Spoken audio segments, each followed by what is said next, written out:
Hey guys, if you've ever been on my channel for a long time, you've noticed I have an affiliation with this guy, William Miller. Not only because we have extremely similar birth charts, we're both Aquarius, almost the year of the tiger, Mars Aries, Saturn Sagittarius, something else. But anyway, he said in 1844, October 22nd, Jesus would come down and, it would be the second coming. But a lot of different other religions said in 1844 just a great prophet would come down, or a Messiah or messenger. And William Miller just used the book of Daniel, the 2300 days after the fall of the of something in 357 BCE. You had 2300 years. It's 1844, October 22nd, and that's a week after Nietzsche was born.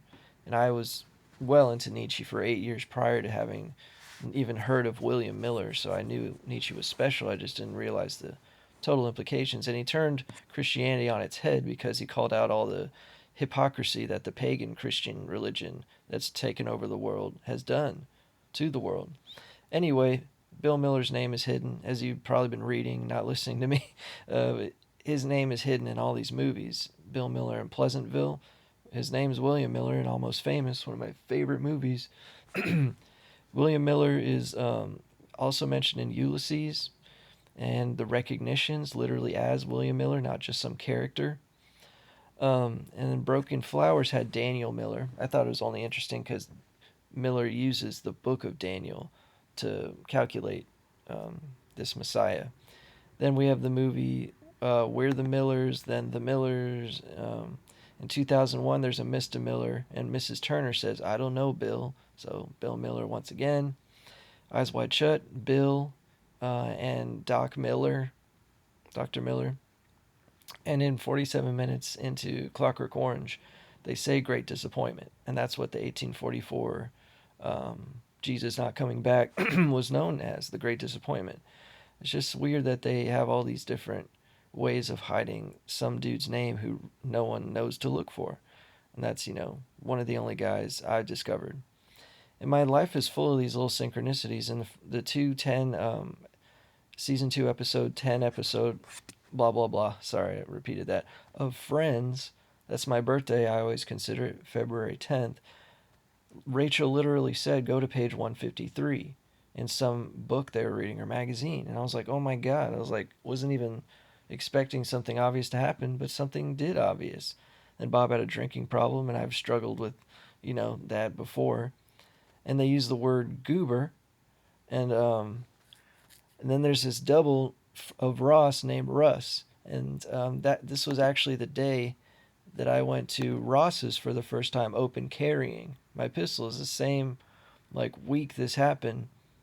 I don't know. I just thought those are very personal to me, and now you know. So on what I look for as my birthday, I always find something.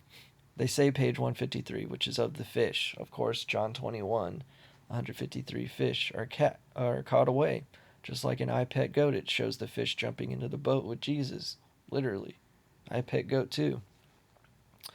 And then I, do some math or whatever. I'll show you some of that later.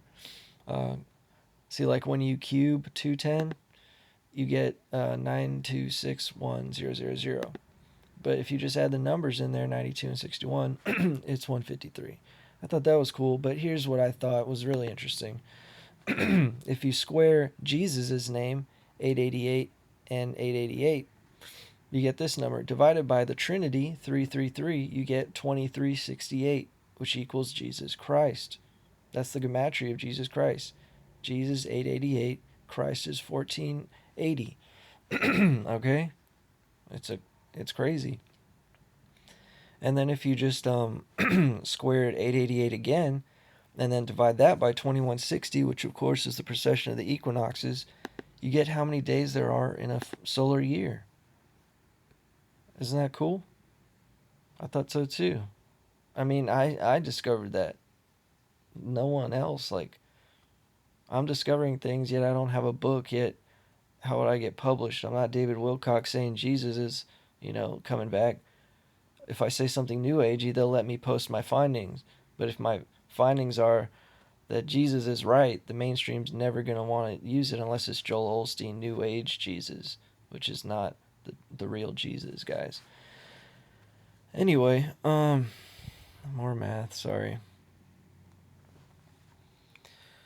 Okay, so Nietzsche, if he was some kind of Jesus fulfillment, he was born in October, that's the 8th month, and Jesus, as we saw, is 888.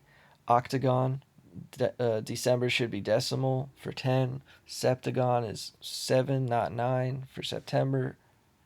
I mean, all of the months. November is for Nivim, 9, but it's the 11th. So, I mean, it originally incorporated into astrology, and then the church messes everything up. So you want to think astrology isn't real, but it's a huge part of Christianity, actually. But that's a whole other story. Once again, I feel like Jim Brown, just jumping from topic to topic.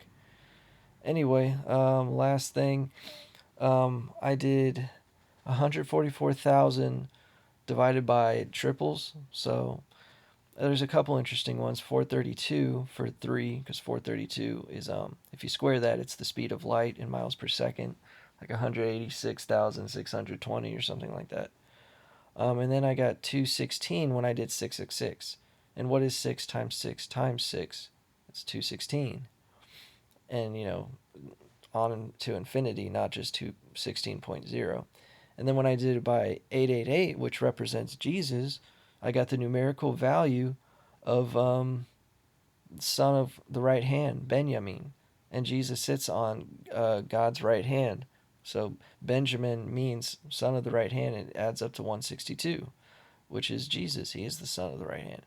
And then 9 as fulfillment, completeness, we get 144.144, like it's just it goes back to itself. And what's interesting is 162 plus 144 is 153. Okay, so all these numbers are tied into some other number, thematically, conceptually, these numbers are the same when you do gematria. The words equal the similar concepts in words equal the same gematria number, or is divisible by it or something. Like 144 is divisible by every single digit number, except by a whole number, except 5 and 7. What's interesting about 5 is it's 28.8, and 288 is double 144. Okay? And it's, part of the Fibonacci sequence, 144, 288. And then 7 is just interesting because 7 is the number of baptism and how we are saved. So the elect have to be sevened, and 7's a little more complicated than all the rest of the numbers. It goes on in this pattern. But anyway, I just thought it was interesting.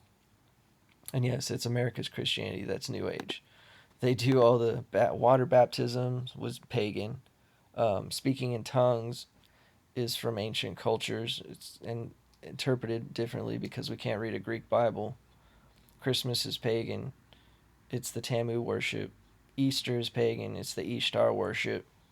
I mean, America is the New Age, and the New Agers think all Christianity is bunk and that Jesus was actually a pagan god. But no, the pagan gods were assimilated by the Roman Catholic Church, and then they made the dates the same.